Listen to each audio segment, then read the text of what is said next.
अस्सलाम वालेकुम dear student, I hope you will be fine. आज हम एक नई वीडियो के साथ हाजिर हैं और वो टॉपिक है आज हमारा ओवुलेशंस एंड साथ मेंस्ट्रुअल साइकिल। तो ये बहुत ही इंटरेस्टिंग और इन्फॉर्मेटिव टॉपिक है द फीमेल रिप्रोडक्टिव साइकिल के हवाले से। तो आज हम इसी को डिस्कस करेंगे और बहुत ही डिटेल से मैंने आपने समझाना है। तो आपने कहीं नहीं जाना है, मेरे साथ रहना है, वीडियो को स्टार्ट से एंड तक देखना है। और लेक्चर स्टार्ट करने से पहले आपसे मेरा एक गुजारिश है डियर स्टूडेंट कि जो भी मेरे यूट्यूब चैनल पर नए हैं तो प्लीज़ मेरे यूट्यूब चैनल को सब्सक्राइब कीजिए। और अगर फर्दर इस तरह की वीडियो देखना चाहते हो तो बेल आइकन पर भी दबा दीजिए ताकि हमारे हर नई आने वाली वीडियो की नोटिफिकेशन आप तक पहुंच सके। तो चलो शुरू करते हैं कि ये प्रोसेस क्या होता है, ये किस तरह एंड अप होता है, स्टार्ट किस तरह होता है। तो ये जो एरिया नज़र आ रहा है, मतलब सारा ये स्ट्रक्चर मैंने जो ड्रा किया है, ये एक रिप्रोडक्टिव पार्ट है फीमेल का। तो ये किस तरह होता है, ये जो एरिया नज़र आ रहा है ये यूट्रस है। जो मोटा सा एरिया है ये क्या कहलाता है, यूट्रस कहलाता है। अब यूट्रस के साथ जो ओपनिंग एरिया है सर्विक्स है, जो लेड लाइक स्ट्रक्चर है, मतलब जो लेड लाइक काम करता है, और नीचे जो ओपनिंग है लास्ट पोर्शन में वेजाइना कहलाता है, जो फीमेल सेक्स ऑर्गन। तो अब मैंने आपको सिर्फ ये दोनों टॉपिक के हवाले से डिस्कस करना है, बाकी आपने कुछ नहीं छेड़ना है। जो इवोल्यूशन है और मेंस्ट्रुअल साइकिल है, इसी के बारे में आपको मैंने डिस्कस करना है। ये कब शुरू होता है, इसका टाइम क्या होता है, मतलब टाइम पीरियड क्या होता है, मतलब ये प्रोसेस कब स्टार्ट होता है। मतलब जब कोई फीमेल इंडिविजुअल फिबोटी तक पहुंच जाती है तो ये प्रोसेस स्टार्ट हो जाता है। और ये depend on health situation, health पर डिपेंड करता है कि बाज़ औक़ात 10 से 12 ईयर्स इसी दौरान स्टार्ट हो जाता है ये प्रोसेस जो मेंस्ट्रुअल साइकिल कहलाता है, और बाज़ औक़ात 12 to 15 ईयर्स ये पीरियड होता है इसके स्टार्ट होने के। तो ये जो होते हैं ये ओवरी कहलाते हैं। जो ये एरिया मैंने पोर्शन है ये ओवरी कहलाता है, और ये 2n नंबर होते हैं। और इसके जो बीच में ये सुर्ख बाल लाइक स्ट्रक्चर नज़र आ रहा है, ये एक अर्गन है द फीमेल जिसको ओवम कहते हैं। क्या कहलाता है इसको ओवम कहते हैं। अब आपने इधर तवज्जो देना है कि जो ओवम है ये मतलब मंथ में इस ओवरी से 1 ओवम रिलीज होता है पॉलीफियन ट्यूब में। ये जो ट्यूब लाइक स्ट्रक्चर नज़र आ रहा है ये वाला, ये पॉलीफियन ट्यूब कहलाता है। अब जब ये ओवुलेशन स्टार्ट होता है, मतलब ओवुलेशन क्या है मैं इसकी डिफिनीशन पर नहीं जाऊंगा कि आपको रटे पे याद करूं, आपने सिर्फ ध्यान देना है कि क्या कहना चाह रहा हूं मैं।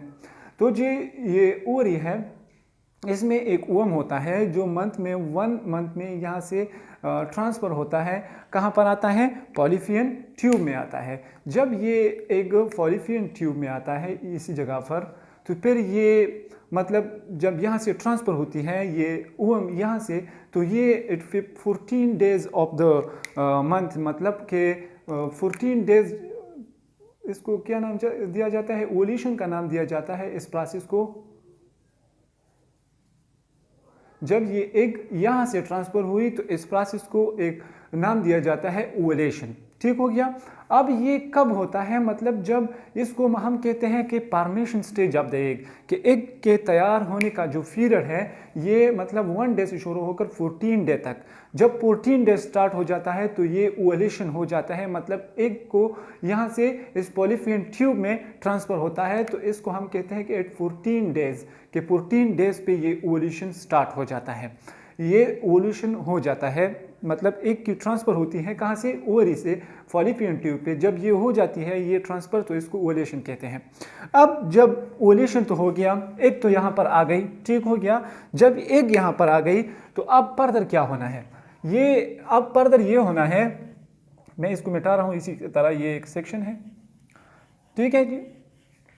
अब तो एग मतलब फॉलीपियन ट्यूब में आ गई, ट्रांसफ़र हो गई। अब इस एग के साथ दो सिचुएशन है। क्या सिचुएशन है, 2 सिचुएशन है इस एग के साथ। या तो अगर स्पर्म आ गए इस एग के साथ अटैच हो गए, ठीक हो गया, इस एग के साथ अटैच हो गए और फर्टिलाइजेशन हो गया, क्या जी, फर्टिलाइजेशन हो गया, तो फिर तो ठीक है कि मतलब एम्ब्रियो बने, जाइगोट बनेगा और फिर ये यूट्रस में आकर प्रेगनेंसी स्टार्ट हो जाएगी। ठीक हो गया, क्या स्टार्ट हो जाएगी, प्रेगनेंसी। अगर ये फर्टिलाइजेशन नहीं होता और ये एक के साथ फर्स्ट सिचुएशन तो मैंने क्लियर किया कि अब एक के साथ दो सिचुएशन है, जब यहाँ से ट्रांसफर हो गई, अगर फर्टिलाइजेशन होता है तो फिर एम्ब्रियो बन जाता है और एम्ब्रियो के बाद प्रेगनेंसी यानी द फीमेल लेडी जो है ये प्रेग्नेंट हो जाती है और फर्टिलाइजेशन के बाद ये प्रेगनेंसी स्टार्ट होती है जब फर्टिलाइजेशन होता है। अब अगर इस एक के साथ फर्टिलाइजेशन नहीं होता है तो फिर ये एक डिनेचर हो जाएगा, डाइड हो जाएगी। क्या? डेड हो जाएगी। जब डेड हो जाएगी तो फिर ये रिलीज हो जाएगी बॉडी से, डिनेचर हो जाएगी, जिसको फिर हम कहते हैं मेंस्ट्रुअल साइकिल। क्या जी? Menstrual cycle. अब ये किस तरह होना है, मतलब हमने तो सिर्फ ये समझा कि इसके साथ फर्टिलाइजेशन नहीं हुई और ये एक रिलीज हो गई और इस तरह मेंस्ट्रुअल साइकिल स्टार्ट होगी, जिसको मेंस्ट्रुएशन कहते हैं। ठीक हो गया? आपको मैंने जनरल सा आइडिया दिया कि ये किस तरह होता है। अब ये तो हो गया, मतलब ओवुलेशन तो हो गया। अब जब एवोल्यूशन हो गया ये तो क्या मतलब फर्दर क्या होंगे, ये तो लास्ट स्टेज का, मैंने आखिरी स्टेज का जो जिक्र किया ये लास्ट स्टेज में होता है।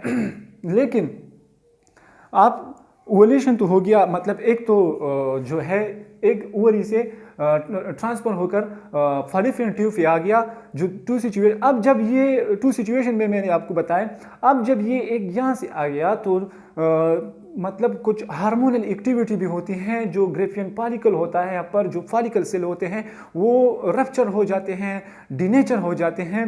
जब ये ओवुलेशन हो जाता है at 14th days of the month पे, तो क्या होता है फर्दर ये होता है कि यहाँ पर कुछ हार्मोन्स रिलीज शुरू होने जाते हैं। वो हार्मोन्स क्या होता है? एक होता है एस्ट्रोजन और दूसरा क्या होता है? प्रोजेस्टेरॉन। ठीक हो क्या?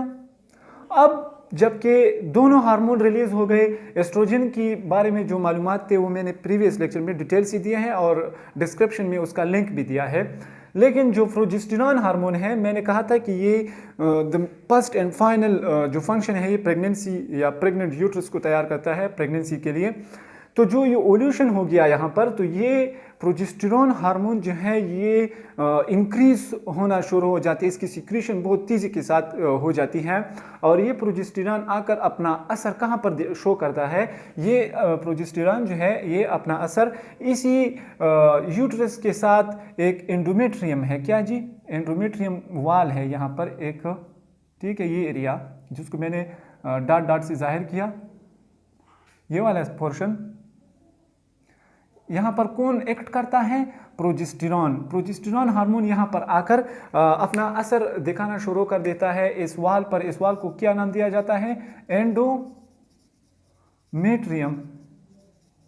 ये एक वाल है इस यूट्रस के अंदर जो प्रोजेस्टेरॉन इसको स्टिमुलेट करता है। ये वाल जो है, ये एंडोमेट्रियम लेयर जो है ये 10 टाइम्स इंक्रीज होना शुरू हो जाता है और ब्लड सप्लाई जो है इसको इंक्रीज हो जाती है और ये 10 टाइम्स मोटा हो जाता है, थिक हो जाता है। कौन? ये यूट्रस। किसकी वजह से? प्रोजेस्टेरॉन हार्मोन की वजह से। और ये प्रोजेस्टेरॉन हार्मोन कहाँ से आते हैं? ये ओवुलेशन के टाइम रिलीज होते हैं, जो रेप्चर फॉलिकल होते हैं वहाँ उस टाइम रिलीज होते हैं। तो ये आकर अपना असर शुरू कर देता है इस यूट्रस के साथ, जो एंडोमेट्रियम वाल है वहाँ पर अपना मतलब फंक्शन स्टार्ट करता है। जब यहाँ पर आ जाता है तो ये एंडोमेट्रियम वाल इंक्रीज होना शुरू हो जाता है और 10 टाइम्स अपने ओरिजिनल साइज से ज़्यादा इंक्रीज हो जाता है, क्योंकि यहाँ पर ब्लड की जो सप्लाई है वो ज़्यादा हो जाती है। ठीक हो गया? यहाँ तक तो समझ आ गया कि कौन ये मोटा कर देता है? एंडोमेट्रियम की जो हाल है प्रोजेस्टेरॉन हार्मोन। अब आपने ये याद रखना है कि जब ये यहाँ तक आ गया तो ये मतलब ये जो एरिया है ये बिल्कुल रेडी हो गया, मतलब प्रेगनेंसी के लिए, प्रेग्नेंट के लिए, लेडी को प्रेग्नेंट करने के लिए जो जायकोट की मतलब इम्प्लांटेशन होती है, ये उसके लिए माहौल जो है वो बिल्कुल रेडी हो गया। ठीक हो गया? अब ये तो हो गया यहाँ पर फर्टिलाइजेशन वगैरह जब हो जाता है तो ये अगर होता है या नहीं होता है, मतलब ये बिल्कुल माहौल तो रेडी कर देता है। अब डिफरेंट है कि स्पर्म आना है क्या नहीं आना है, इस एक के साथ इम्प्लांट होना है। ये जब यहाँ पर पहुँच जाती है ये एक, तो हार्मोन तो रिलीज हो गए, प्रोजेस्टेरॉन ने अपना एक्शन किया, एस्ट्रोजन ने अपना एक्शन किया। तो ये 14 डेज पर यहाँ होती हैं और ये फर्दर 2 डेज जो है, क्या जी, 2 डेज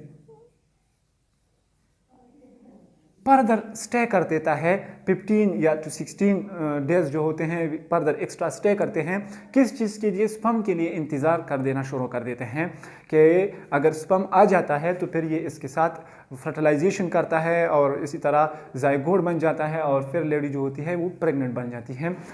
इस ओवुलेशन के बाद अगर इस 2 डेज के दौरान कोई स्पर्म नहीं आता है, फर्टिलाइजेशन नहीं होता है, तो क्या होता है फिर इस ओवुलेशन के टाइम?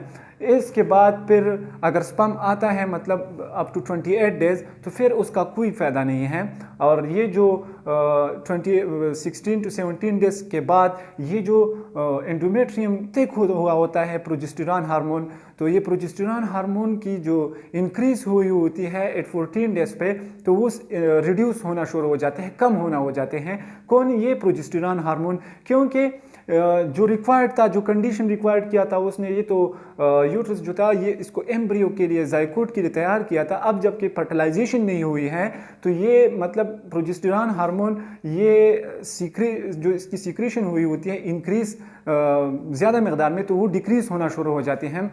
जब ये डिक्रीज हो जाते हैं और ये एक जो होता है, तो ये कितना टाइम लेता है यहाँ तक पहुँचने के लिए? दोबारा इस यूट्रस में जो मतलब डिनेचर एग होता है ये लेते हैं फर्दर 14 डेज।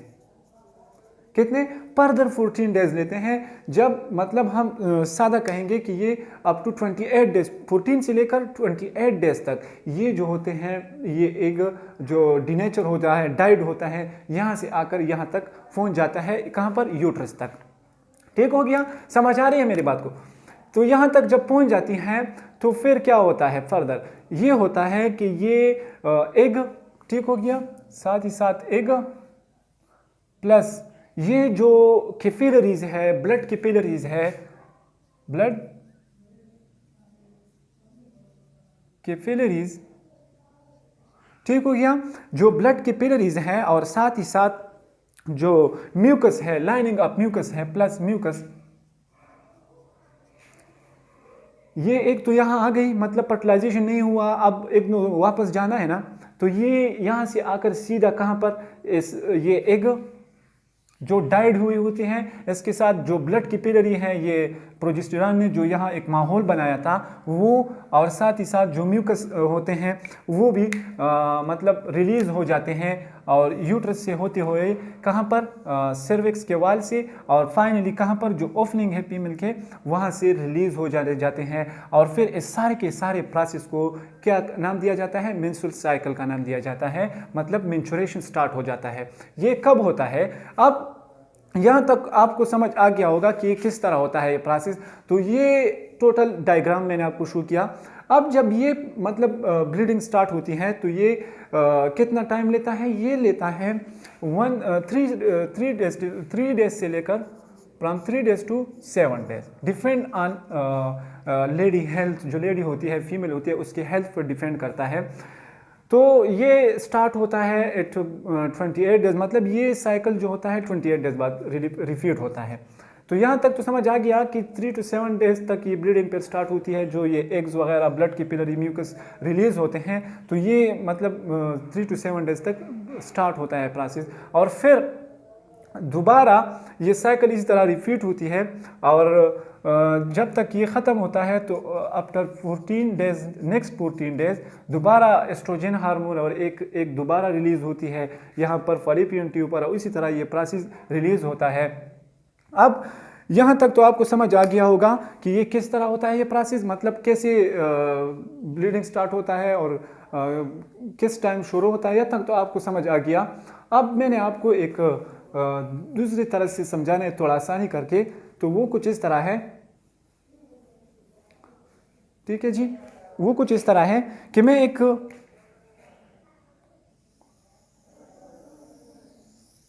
घड़ी की शक्ल में एक मंथ को, जो हम लेते हैं फरवरी का मंथ लेते हैं जिसमें 28 डेज होते हैं, तो ये हमारे साथ 28 डेज का मंथ है। 1 डेज, 2 डेज, 3 डेज, यहाँ तक मैं लेता हूँ 14 डेज, और फिर यहाँ से यहाँ तक कितने आते हैं? 28 डेज। तो तो ये हमारे साथ है 9 डेज और यहाँ हमारे साथ है 17 डेज।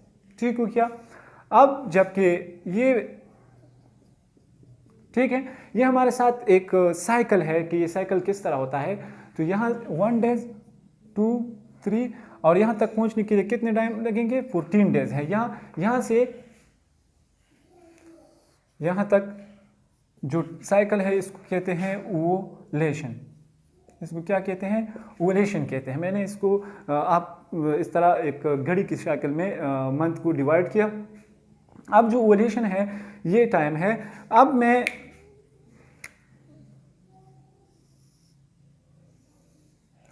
ये एरिया जिसको मैंने ब्लैक डॉट से रिप्रेजेंट किया है, ये स्पेसिफिक पीरियड है, मतलब ये एक ऐसा टाइम है जिसमें ओवुलेशन होता है, लास्ट डेज है। तो बेसिक में ये जो है मतलब ये टाइम है फर्टिलाइजेशन के लिए। किस चीज़ के लिए? फर्टिलाइजेशन के लिए। मतलब ओवुलेशन हुआ, जब ओवुलेशन हो जाता है तो ये नेक्स्ट जो मतलब 16 और 15 और 16 डेज है, यहाँ तक सॉरी यहाँ 16 डेज है, ठीक है। यहाँ तक जो है ये प्रोसेस जो है जिसको मैंने इसी तरह ड्रा किया है, जो 16 डेज तक होता है, ये चांस होता है फर्टिलाइजेशन के लिए। अगर स्पर्म आते हैं तो फर्टिलाइजेशन का चांस ज़्यादा होता है। अब जब फर्टिलाइजेशन नहीं होता है और मतलब एग्स की जो होती है वो डेड हो जाती है, डिनेचर हो जाती है, तो फिर क्या होता है, यहाँ तक जो मतलब 28 डेज तक ये एक दोबारा जो मैंने पिछले डायग्राम में ड्रा किया कि ये यूट्रस तक पहुँचने के लिए जो म्यूकस होता है, साथ ही एग और साथ जो मतलब ब्लड वेसल्स हैं या ब्लड कैपिलरीज है, वो शामिल होकर यूट्रस से होते हुए वेजाना के साथ बाहर रिलीज होना हो जाते हैं। और ये कितने डेज लेते हैं? 14 डेज लेते हैं। कहाँ तक? जब ये मतलब डाइड एग्स होते हैं दोबारा रिलीज होते हैं। और ये यहाँ तक पहुँचने के बाद क्या होता है, जब ये मतलब ओवुलेशन हो जाता है और फर्टिलाइजेशन नहीं होता है और एक दोबारा रिलीज होना शुरू हो जाते हैं म्यूकस और ब्लड कैपिलरी के साथ, जब 28 डेज तक पहुंच जाते हैं तो फिर ब्लीडिंग स्टार्ट होना हो जाते हैं, जो 3 डेज से लेकर 7 डेज तक कंटिन्यू होता है, डिपेंड ऑन हेल्थ सिचुएशंस। तो ये सारा का सारा प्रोसेस शायद आपको समझ आ गया होगा और बहुत ही इंटरेस्टिंग टॉपिक था। मुझे उम्मीद है कि आपको समझ आ गया होगा। मैंने बहुत इजी तरीके से आपको समझाया। अगर इसके बारे में और भी कुछ आपके जहन में मतलब क्वेश्चन हो, शक हो, तो मुझे कमेंट सेक्शन में कीजिए या मुझे डायरेक्ट ईमेल कीजिए। मैं इंशाल्लाह पूरा के पूरा आपको समझाने की भरपूर कोशिश करूँगा। ये सारा का सारा प्रोसेस जो है इंशाल्लाह आपको समझ आ गया होगा। अब जो 2 टर्म्स रहते हैं, एक रहता है मेनार्ची, क्या जी? मेनार्ची, और दूसरा है मानिफ्यूज। ये मेनार्ची क्या कहलाता है? मेनार्ची वो प्रोसेस है जब मेंस्ट्रुअल साइकिल स्टार्ट होता है, उसको मेनार्ची कहता है। और ये 12 से लेकर 15 ईयर्स के बीच शुरू होता है। और मानिफ्यूज होता है जो अराउंड 50 ईयर्स तक पहुंच जाती हैं, तो ये स्टॉप हो जाता है। तो ये सारा का सारा प्रोसेस ओवुलेशंस और मेंस्ट्रुअल साइकिल के बारे में था। तो यहाँ तक देखने के लिए बहुत शुक्रिया। अगर आप मेरे YouTube चैनल पर नए हो तो प्लीज़ इसको भी सब्सक्राइब कीजिए। And thanks for